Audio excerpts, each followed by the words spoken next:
Okay, I'm gonna go over the best passports today and also the worst passports in the world.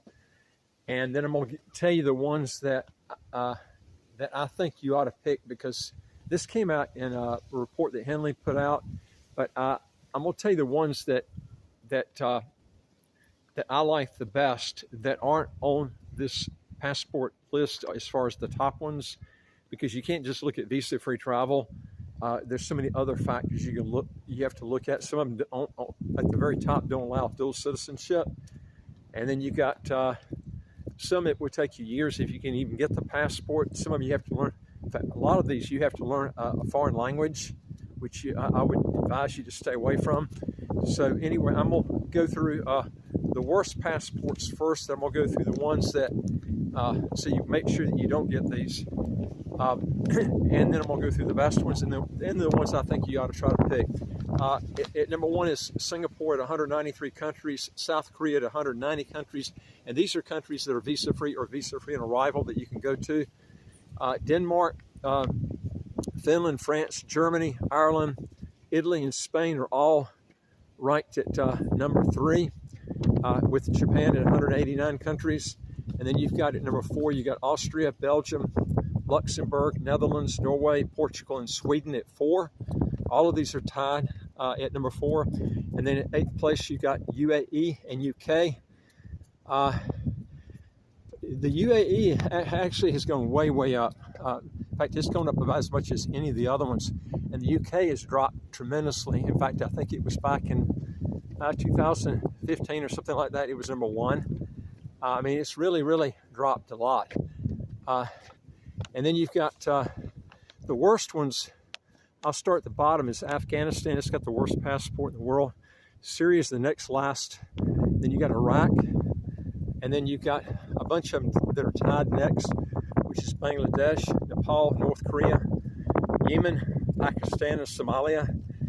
I'm going to tell you the ones that I think, the ones at the very, very top, like Singapore is number 1. The problem with Singapore, they don't allow dual citizenship. And then you have other passports that are very difficult to get, like South Korea, Japan, having to learn the language. These other ones I mentioned too, you're gonna have to learn the language there, except for Ireland. And I mentioned that Ireland, when you really start looking at dual citizenship, having to learn a second language, can you get your taxes to 0 living there? Because remember, a lot of these countries, if you don't have citizenship there, they bar you out of a lot of business opportunities. People don't look at this. And so if you go to a country and you're starting to reside there, a lot of times you can't work in certain businesses. And so what you're better off doing is picking a country that you can speak the language, that you can get your taxes to 0. Why get a passport that we have to pay heavy income taxes if you live there when you can get one that you don't? To me, that doesn't make sense. And so what I would be doing is sticking with countries, again, that you can get your income taxes to 0. They allow dual citizenship. They got really good visa-free travel.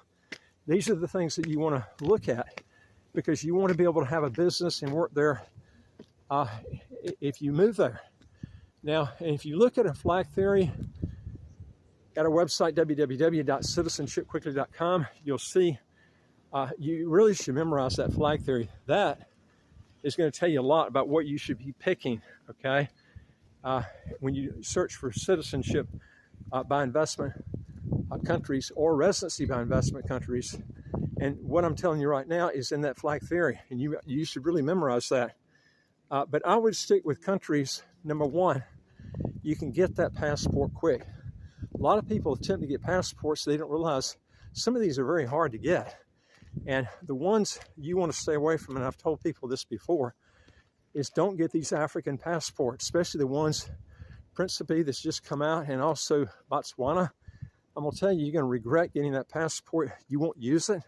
It'll end up being a wasted time, and you'll end up having to buy another one. So what you're going to end up doing is finding out that you wasted all this money. $75,000, $90,000, that's a lot of money. Now, it'd be different if it's a good passport, but if it's a bad one, why would you want to get that? Because you're going to end up not using it. you have to get visas everywhere. You'll find that's a pain in the butt, especially if you're used to traveling on a pretty good passport like a Canadian or US or UK passport, and now you're ended up having to get visas everywhere you go. To me, it doesn't make sense. And so to me, I would be looking for a country that you can get fast. If you can't afford it, you might want to just try to move and then get a passport in a country you can get pretty quick, like either in Ireland, and another good country that you can pick is also Barbados. These are two excellent residency by investment, and I'll add another one to it too, St. Vincent and the Grenadines. St. Vincent and the Grenadines actually has a better visa-free travel document now than St. Kitts. It didn't used to, but it does now. It's like 1 or 2 countries more, but they don't have a fast-track program. You have to get their residency by investment, which is about 9 years before you get the passport. Now, that's a slow country to get things done, so I'm going to tell you, you won't get the passport in 9 years. Now, 2 other options you can look at, which I actually like better than St. Vincent, is in the world as far as visa-free travel goes. And it has a non-dom system, and you can literally get your income taxes to 0. It has visa-free travel to Canada. This is the thing I like about this passport. And I like Ireland a lot too. It has better visa-free travel than St. Vincent and the Grenadines or Barbados. The problem with Ireland that I don't like is you're going to have to be there for a while. You're going to have to put in about 6 years of residency.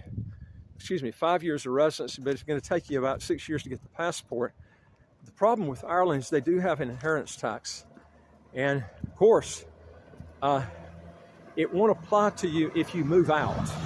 Okay, it's not like the U.S. where they tax based on citizenship, although that could change somewhere in the future. But right now they don't have that, and so if you get that passport, you need to get out of there because they're going to hit you with the estate inheritance tax unless you leave everything to a charitable organization.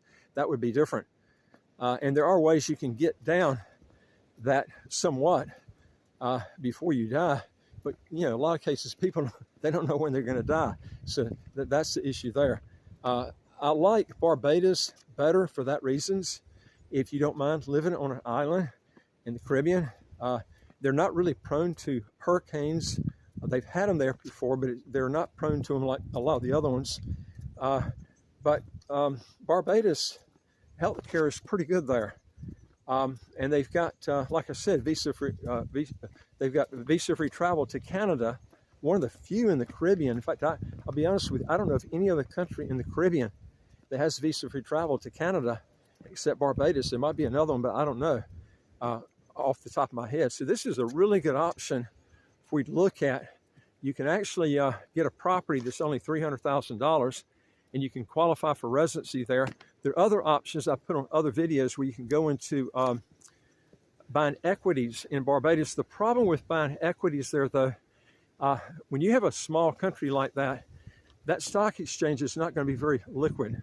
So when you get out of those stocks, you're probably going to, especially if you're selling them all at one time, you could get a big hit trying to get out, trying to find a buyer for them. I've looked at both of them there, but I'm telling you, I think that probably the real estate option is better, okay, for that purpose, because the investment part with equities, you're going to have to put in quite a bit more, and I've got videos that you can look at on that also. But it's not just visa-free travel you're looking at. You got to be looking at the tax issue. You got to be looking at things that are dual citizenship. See, a lot of those, the ones at the very top that are listed, some of those don't allow dual citizenship. Some of those you're going to pay out, close to half your money to reside there to pay in taxes.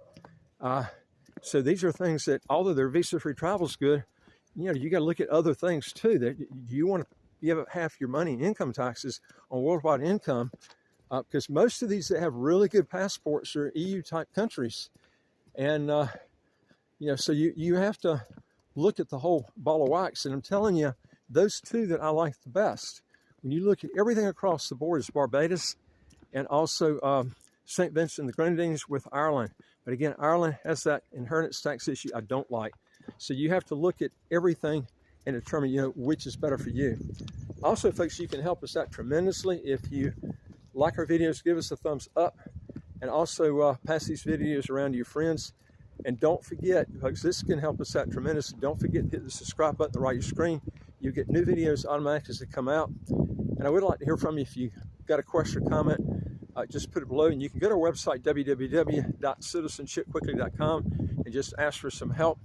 Now, we'll just go through a couple more things here real quick, too.